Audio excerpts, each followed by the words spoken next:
Kasako Media, tunaangazia maisha, tunaandika kesho.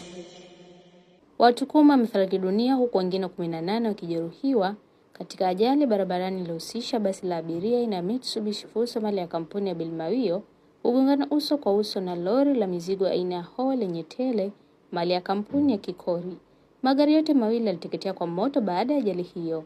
Ajali hiyo imetokea jioni Disemba 31, 2025 katika kijiji cha Maseu, kata ya Gwata, halmashauri ya Morogoro, barabara kuu ya Morogoro kuelekea Dar es Salaam.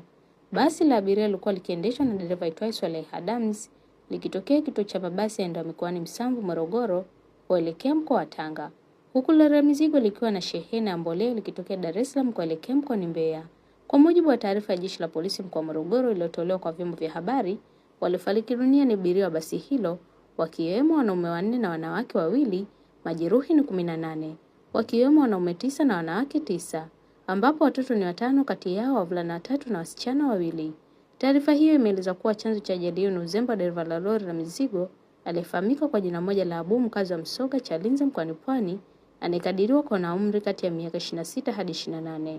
Inadaiwa dereva huyo alijaribu kuyapita magari mengine bila kuchukua tahadhari, huku mvua kubwa ikiendelea kunyesha na kusababisha barabara kuwa na utelezi. Hospitali ya Rufaa ya mkoa wa Morogoro imethibitisha kupokea majeruhi pamoja na miili ya marehemu. Scholastica Solomoni, kaimu afisa uhusiano wa hospitali hiyo, amesema majeruhi wote wanaendelea vizuri huku wakiendelea kupata matibabu ya kina wakati shughuli ya utambuzi wa miili ya marehemu ikiendelea. Na nukuu, majeruhi hao wamepokewa wakiwa na hali mbalimbali, wengine wana mivunjiko na michubuko katika maeneo mbalimbali ya miili yao, lakini mpaka sasa hivi madaktari wapo kazini na kila mmoja anahudumiwa kulingana na hali yake, amesema Scholastica. Nikusihi mtazamaji wa Kasako Media kwa update zaidi unaweza kutufuatilia kupitia mitandao yetu mbalimbali ya kijamii ambapo Instagram na Facebook ni Kasako Media.